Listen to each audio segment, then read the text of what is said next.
Ok, de salutare lume și bine m-am găsit la ultimul videoclip pe canalul meu. Da, e un moment trist pentru voi, pentru mine, pentru comunitatea de YouTube.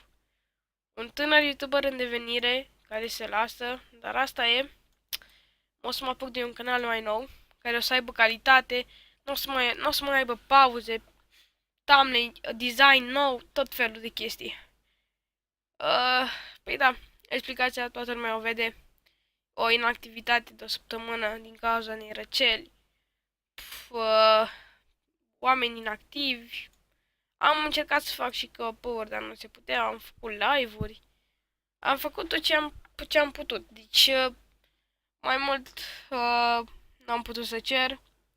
Chiar dacă eu cred că puteam să ajungem măcar la un număr minunat de 20, 80 de, 20, 40 de sabări. Dar văd că nu s-a putut.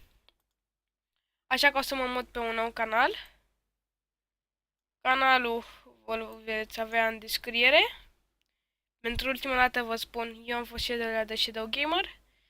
Nu uitați să vă abonați pe noul canal. La revedere! Pa, pa!